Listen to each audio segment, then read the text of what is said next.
Bonjour tout le monde et bienvenue sur cette nouvelle vidéo. Je vous retrouve aujourd'hui pour parler d'un sujet qui fâche un petit peu et surtout pour vous présenter une pile à lire, pas forcément de la honte, mais une pile à lire qui, pareil, fâche un petit peu. Ces dernières semaines, j'ai envie de lire absolument tous les livres qui passent sous mes yeux, qui viennent de sortir, qui sont disponibles à la médiathèque, qui sont dans ma bibliothèque. J'ai une envie de dévorer une certaine catégorie de livres, évidemment. J'ai envie de lire de l'horreur, tout ce qui est gothique, tout ce qui va me mettre mal à l'aise, tout ce qui a une ambiance pesante. Je crois que je suis à fond dans l'ambiance automnale et halloweenesque, j'ai envie de dire. Bref, j'ai envie de thrillers psychologiques, de sang, de monstres, d'histoires qui vont me retourner le cerveau et même d'ambiance un petit peu particulière. Sans plus tarder, je vais commencer à vous parler de tous ces titres qui me font envie, tous ces titres que je veux lire là maintenant. Et on va commencer tout de suite avec celui qui m'a donné l'idée de cette vidéo finalement. Il n'est pas encore sorti, mais chaque fois que je le vois sur Babelio, je me dis je veux l'avoir entre mes mains là maintenant tout de suite. Je veux tout arrêter ce que je suis en train de faire. Je veux plus travailler, je veux plus lire le livre que je suis en train de lire. Je veux juste le prendre et le découvrir. C'est Prime Time de Maxime Chatham. Comme je vous le disais, il n'est pas encore sorti, il sort le 30 octobre. Et c'est Chatham, c'est un de mes auteurs préférés. Donc forcément, quand je découvre qu'il va sortir un nouvel opus, qui va être une histoire à part entière dans un seul livre, et pas du tout un roman ancré dans une saga, j'ai encore plus envie de le découvrir. Apparemment, dans Prime Time, on va suivre une prise d'otage en direct, puisqu'on nous dit que pendant que des millions de téléspectateurs regardent le journal télévisé de 20 h sur la première chaîne nationale, un homme masqué à la voix déformée prend en otage le présentateur vedette. Si le direct est coupé, il le tue. Alors que le GIGN, le procureur, les politiciens et la direction de la chaîne s'agitent en régie, un jeu de manipulation démarre entre le négociateur et le preneur d'otage. Moi là, c'est Chatham, je lui fais confiance, j'y vais les yeux fermés. Et ce qui est sûr, c'est que d'habitude, le nouveau Chatham, je le prends pour le Noël de ma maman et je lui offre, mais là, c'est mort. Il sort le 30 octobre, je suis en librairie le 30 octobre et je le démarre le 30 octobre. C'est non négociable. Un autre titre que je n'ai pas encore en ma possession, mais celui-ci il est déjà sorti et j'attends juste d'avoir un petit peu plus de finances pour pouvoir l'acquérir. C'est La femme de ménage voit tout de Freida McFadden. C'est le tome 3 puisque le tome 1 c'était La femme de ménage et le tome 2 c'était Les secrets de la femme de ménage. D'habitude ils sont dans ma bibliothèque mais là je les ai prêtés à ma maman donc je peux pas vous les montrer. Mais donc ce tome 3 on va continuer à suivre notre personnage principal qui est Millie et apparemment ça se passe quelques années après le tome 2. Millie a fondé sa famille, elle a acheté sa maison, elle s'installe avec son mari, ses enfants, et elle se rend compte que son voisinage, il y a des petites choses qui clochent, et qu'en plus, il y a des bruits suspicieux dans sa maison, il se passe des choses un petit peu bizarres. Pareil, là aussi, je fais confiance à Freida McFadden, j'adore ses romans, ça se dit tout seul. Évidemment, il ne faut pas chercher une écriture, une plume très travaillée, c'est à fond pour la découverte et le divertissement et le retournement de cerveau, ce que j'adore avec Freida McFadden. Donc voilà, je lui fais confiance, je veux juste découvrir la suite des aventures de Millie. Encore un titre qui vient de sortir, que je n'ai pas encore acquis, mais là c'est vraiment, il est sorti il y a quelques jours. Je pense que je me l'achèterai quand même s'il n'est pas disponible à la médiathèque. C'est Le Familier de Leigh Bardugo. On l'a vu absolument partout quand il est sorti en VO et je pense qu'on va le voir absolument partout sur la sphère francophone du booktube. Mais j'ai très envie de céder à la tentation aussi. On va être ici parachuté à Madrid, en Espagne, au XVIe siècle. Et on va suivre Lucia qui utilise sa magie pour venir à bout des corvées de filles de cuisine. Quand sa maîtresse de maison découvre ses pouvoirs, elle y voit un moyen de redorer son image à la cour. Mais les tours qu'elle exécute au plus grand plaisir des nobles deviennent un jeu dangereux pour Lucia lorsqu'elle attire l'attention d'Antonio Pérez, le premier secrétaire du roi. Ce dernier est prêt à tout pour offrir un avantage stratégique au souverain, encore sous le choc de sa défaite contre la reine Elisabeth d'Angleterre. Ça me fait très envie, déjà parce que l'écriture de Leigh Bardugo dans ses fantaisies adultes, ça me plaît vraiment. Même si j'ai lu uniquement La 9e maison, j'avais beaucoup apprécié et je sais que c'est une saga que je vais continuer à découvrir. J'attends juste que les tomes suivants paraissent. Mais dans tous les cas, Le Familier, qui est un roman historique mais de fiction, voilà, ça me tente. En plus, c'est ancré en Espagne au XVIe siècle, donc vraiment au moment de l'Inquisition. Donc un lieu, un pays et une époque extrêmement marqué. Là vraiment, j'en trépigne d'impatience. Le prochain roman, je l'ai dans sa version VO parce que quand je l'ai acquis, il n'était pas encore sorti en français. Mais depuis, il est sorti en français. C'est, je pense, le moment idéal pour le lire.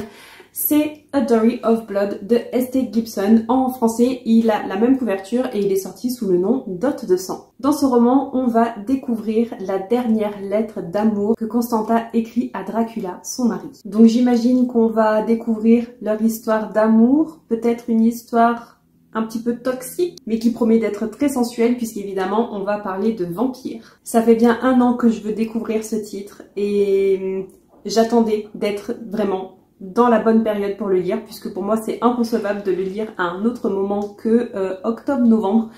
Et en même temps j'ai peur de louper le coche cette année, parce que j'ai encore trop de choses que j'ai envie de lire sur la période d'octobre-novembre justement. J'espère pouvoir lui faire une petite place dans mon planning de lecture. Mais même si c'est un roman assez court, le fait qu'il soit en VO, c'est pas que ça me freine, mais je sais que je vais mettre plus de temps pour le lire que si ça avait été la traduction française. Ensuite, j'aimerais aussi très fortement découvrir La Maison Hantée de Shirley Jackson. Je pense que c'est un peu un classique de la littérature de l'horreur. Il a même été adapté en série pour Netflix. Et j'allais vous dire j'ai entendu de bons échos, mais non en fait je sais pas si c'est bien ou pas, que ce soit en version livre ou en version télévisée, puisque alors déjà de base je ne regarde pas la télé, mais les films et les séries d'horreur c'est juste hors de question. Par contre en version livre, là non seulement ça se tente, mais en plus ça me plaît beaucoup. Même si je suis une chochotte, je suis très facilement terrifiée, donc ça peut carrément me faire flipper. Ici, je sais juste qu'on va suivre apparemment le docteur Montag qui veut mener une enquête et sélectionne des sujets susceptibles de réagir au surnaturel. Apparemment, il va réunir ces personnes et les enfermer à Hill House, qui est une monstruosité architecturale, labyrinthique et ténébreuse, une maison qu'on dit hantée. Je crois qu'il y avait quelqu'un dans les commentaires qui m'avait dit que La Maison Hantée c'était plus un roman psychologique. Mais ça risque de me plaire quand même. Et là, comme c'est un format poche et qui fait à peine plus de 250 pages, je pense que ça peut se lire vite. J'avais oublié de le sortir de ma bibliothèque, mais évidemment que cette saison, j'ai envie de découvrir, comme la saison dernière et comme la saison d'avant, Le Portrait de Dorian Gray d'Oscar Wilde. Je l'ai déjà mis dans ma pile à lire du Pumpkin Autumn Challenge. Je crois même que je l'ai aussi mis dans ma pile à lire de l'automne. Mais c'est forcément un titre que je veux absolument découvrir et qui me fait les yeux doux depuis un moment. Et à chaque fois, je lui dis « Attention !» Je te garde pour l'automne, attends-moi. Et voilà, c'est comme les autres, comme tous ceux que je vais vous présenter, je crève d'envie de le lire là, maintenant, tout de suite, de tout bazarder et de le piocher, de commencer à le découvrir. Mais bon, voilà, la vie fait que il va devoir attendre son tour. Mais j'avoue que ça pourrait être pas mal que je le découvre, parce que ça me ferait aussi avancer dans ma pile à lire des classiques de la littérature que j'ai envie de découvrir. Et pour celles et ceux qui ne connaîtraient pas Le Portrait de Dorian Gray, même si je ne l'ai pas lu, je sais qu'on va suivre le personnage de Dorian Gray, qui est un jeune dandy à qui la vie sourit, et il a fait faire un portrait de lui pour immortaliser sa jeunesse et sa beauté, sauf que au fil de la vie, Dorian Gray, le personnage, ne vieillit pas, mais son portrait, oui. Là aussi un roman d'un petit peu plus de 250 pages, donc ça aussi, ça devrait se lire très vite. Et un autre titre, un petit peu dans la même veine, mais là je ne l'ai pas en version papier. Je sais que je peux l'emprunter à la médiathèque, mais je suis une victime, l'édition ne me plaît absolument pas. Je sais que c'est une vieille édition et j'ai pas forcément envie de l'emprunter, enfin... Il y a un côté où oui, j'ai envie de l'emprunter parce que j'ai envie de le découvrir et j'ai pas forcément envie de payer pour quelque chose à laquelle je peux avoir accès gratuitement. Mais de l'autre, je veux absolument avoir dans ma bibliothèque l'édition de Gail Master. Je veux parler bien sûr de La chute de la maison Usher et Autre histoire extraordinaire de Edgar Allan Poe. Donc voilà, je sais pas encore si je vais craquer pour la couverture Gail Master et du coup je vais acheter le livre, ou est-ce que je vais le lire de façon gratuite avec ses tremplins à la médiathèque. Qui vivra verra, j'ai envie de vous dire. Dans tous les cas, là aussi j'ai envie de découvrir ce classique de la littérature, pas forcément horrifique, enfin si peut-être un peu horrifique, peut-être un peu gore.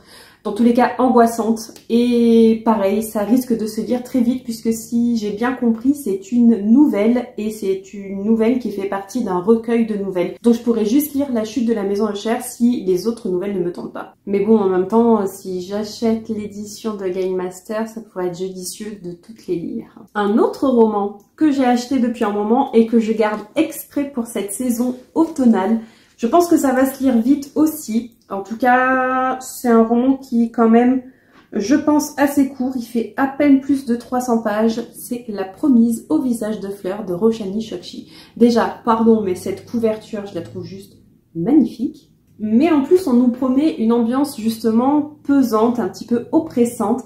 On va suivre un homme qui croyait au conte de fées. Cet homme qui n'est apparemment jamais nommé dans ce roman est amoureux fou de sa femme qui s'appelle Indigo Maxwell Castañeda.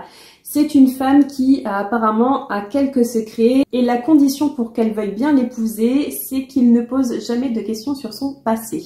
Mais évidemment, au bout d'un certain temps, le passé rattrape Indigo et le mari va avoir envie de poser certaines questions et de creuser un petit peu tout ça. J'ai l'impression qu'en plus on va parler, pas forcément de maison hantée, mais de maison comme élément central d'une histoire.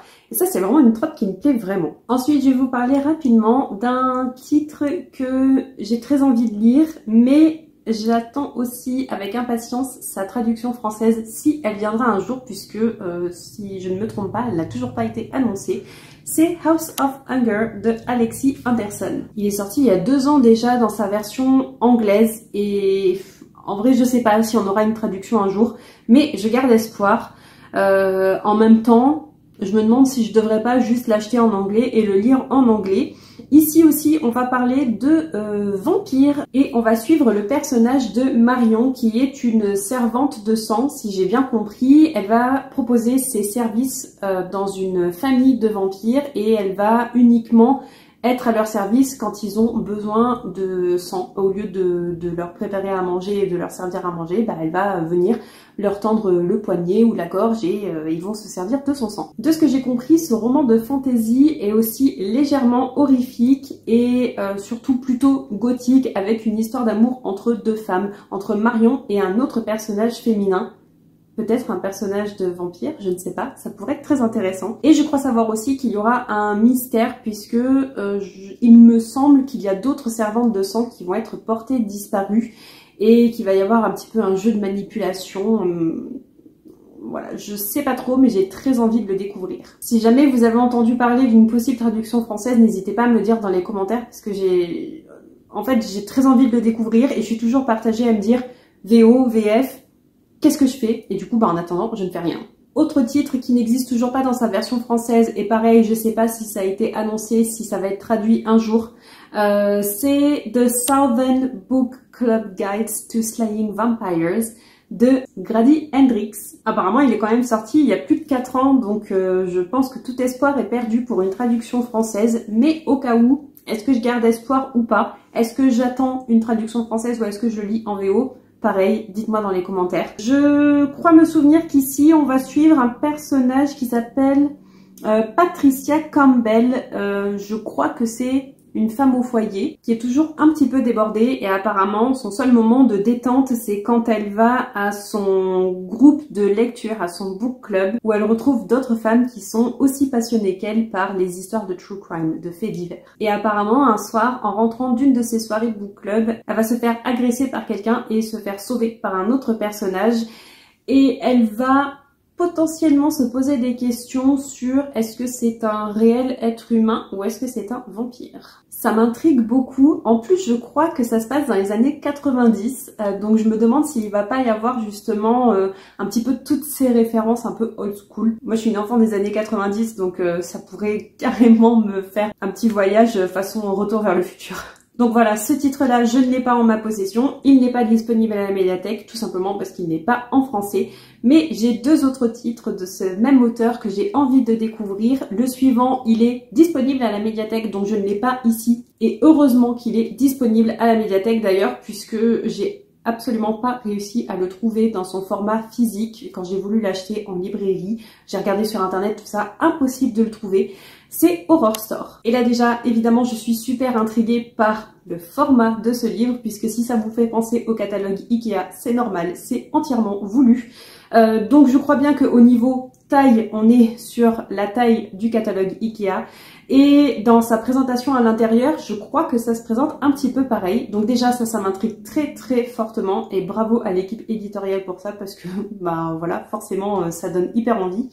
Et en plus, au niveau de l'intrigue de l'histoire, on va suivre un personnage féminin, je crois, qui est embauché dans cette chaîne très connue de vente de meubles, un peu les concurrents d'Ikea finalement. Bref, elle est embauchée par un de ces magasins pour être une employée de nuit, pour faire de la surveillance en fait dans le magasin, parce que apparemment il se passe des choses un petit peu bizarres. Tous les matins quand ils ouvrent le magasin, ils ont l'impression qu'il y a des choses qui se sont déplacées, qu'il s'est passé des choses.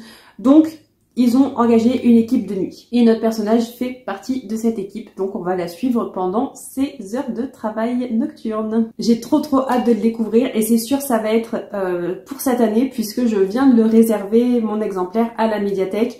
Il est disponible, donc je pense que d'ici quelques jours, je vais pouvoir aller le retirer et je vais le lire dans vraiment pas longtemps. Et enfin, le dernier titre de cet auteur que j'ai très envie de découvrir, il existe en français et je l'ai entre mes mains, c'est My Best Friend's Exorcism. Et ici, on est parachuté dans la fin des années 80. On va suivre Abby et Gretchen, des meilleures amies absolument inséparables. Sauf que après une soirée, Gretchen, elle est un petit peu bizarre. Elle est différente, elle est irritable, elle est carrément spéciale. Et Abby, sa meilleure amie, soupçonne qu'elle est tout simplement possédée par le diable. Apparemment, c'est un roman plutôt young adulte, donc avec moi, ça passe ou ça casse. Est-ce que ça va me plaire ou pas du fait que ça s'adresse à un public un peu plus jeune que moi, ou est-ce que ça va être du young adulte mais qui peut se lire aussi quand on est adulte, quand on est des trentenaires bien entamés comme moi? Je ne sais pas, on verra bien à la lecture, puisque pareil, j'ai prévu de le lire dans vraiment pas longtemps et je pense que ça va se lire très vite. En plus, ça se passe dans les années 80, donc s'il y a des références, ça risque vraiment de me plaire. Ça va me faire beaucoup penser à Stranger Things et c'est pas plus mal. Ensuite, il y a un titre que j'ai acheté il y a pas si longtemps. Est-ce que je vous l'ai montré dans un book haul ou pas? Je sais plus, c'est peut-être pour le prochain book haul, on verra bien. C'est La Maison des Mensonges de John Marrs. Je ne connais pas cet auteur, mais j'ai un autre titre de lui dans ma bibliothèque qui, je pense, va vraiment me plaire, puisque je l'avais découvert suite à une vidéo d'une youtubeuse américaine que j'apprécie beaucoup. Donc je pense que ce livre-là va me plaire. Et donc s'il va me plaire, il y a de très fortes chances que l'autre titre de cet auteur que j'ai dans ma bibliothèque me plaise aussi. La Maison des Mensonges, c'est une sortie qui est très récente. Je crois qu'il est sorti au mois d'août ou au mois de septembre 2024, donc c'est vraiment très récent. Et ici, je vais vous lire le résumé parce que je m'en souviens absolument plus et je suis quasiment sûre que je vais pas réussir à le lire cet automne, même si j'en crève d'envie. On nous dit que la vie de Nina est réglée comme un métronome. Le matin, elle va travailler à la bibliothèque et le soir, elle retrouve sa mère Maggie, avec laquelle elle vit depuis toujours. Nina prépare le repas et les deux femmes dînent paisiblement. Un quotidien banal, mais un détail jette une ombre au tableau. Le pied de Maggie est attaché à une lourde chaîne qui l'empêche d'atteindre la porte de la maison. Et cette chaîne, elle ne la quitte jamais, pas même lorsqu'elle dort dans le grenier, parfaitement insonorisé. Docile, Maggie accepte tout, les privations, les punitions et la solitude. Car ce qu'elle a fait à sa fille des années auparavant est impardonnable et elle doit en payer le prix. Mais il y a beaucoup de secrets que Nina ignore et que sa mère n'a pas l'intention de lui révéler. Parce que dans cette maison, la vérité est plus dangereuse que le mensonge. J'adore les thrillers psychologiques et je pense que je vais me régaler avec celui-ci. Accrochez-vous, il me reste encore quelques titres à vous présenter, mais promis, j'essaie d'aller quand même assez rapidement, mais vous les présenter un petit peu quand même. Il y a aussi le 13e conte de Diane Setterfield que j'ai très envie de découvrir. J'ai l'impression que c'est un peu un classique de la littérature d'angoisse, de la littérature d'horreur. Je sais qu'ici, on va suivre un personnage qui s'appelle Margaret Lea, qui est une biographe et qui va plus ou moins interviewer Vida Winter, qui est une autrice de best-seller qui vit un peu isolée, à l'écart du monde. Et en fait, Vida veut raconter sa vie, ses mémoires à Margaret pour qu'elle puisse les retranscrire. Mais apparemment, Vida va raconter des histoires assez bizarres. On nous dit qu'elles sont toutes plus étranges les unes que les autres et toutes plus ou moins sorties de son imagination. Donc qu'est-ce qui est vrai, qu'est-ce qui est faux, à quel point c'est vrai? Peut-être un thriller psychologique là aussi, mais avec une pointe d'horreur, je ne sais pas. Là aussi, j'ai très envie de le découvrir. Le prochain, je vous en ai parlé déjà un petit peu rapidement, c'est dans Londres Innsmouth de Lovecraft. Il ressort ici dans une édition illustrée et qui me fait beaucoup envie parce que la couverture m'a tout vendu. Mais j'hésite à l'acheter puisqu'il va sortir au prix de 35 € alors qu'il ne fait que 64 pages apparemment. Donc j'ai un petit peu peur de payer le prix très fort pour quelque chose qui ne me plaît pas forcément. Donc je pense que j'irai le feuilleter à la librairie avant de me décider si oui ou non je vais me lancer. Mais je me souviens que dans Innsmouth, on va suivre un jeune homme qui part en voyage. Je sais plus pour quelle raison. Il y a une raison à son voyage et il part à un endroit spécifique, mais il se retrouve à traverser le village d'Innsmouth. Et il se passe des choses carrément bizarres, horrifiques. Et de toute façon, comme c'est écrit par Lovecraft, je pense qu'il y a de très fortes chances qu'on découvre quelque chose de très angoissant. Et peut-être même encore plus avec les illustrations. Un roman qui est sorti le mois dernier et que je n'ai toujours pas acquis parce que les finances en ce moment c'est compliqué. Et à la médiathèque il n'est pas disponible, je ne sais pas s'ils l'auront un jour.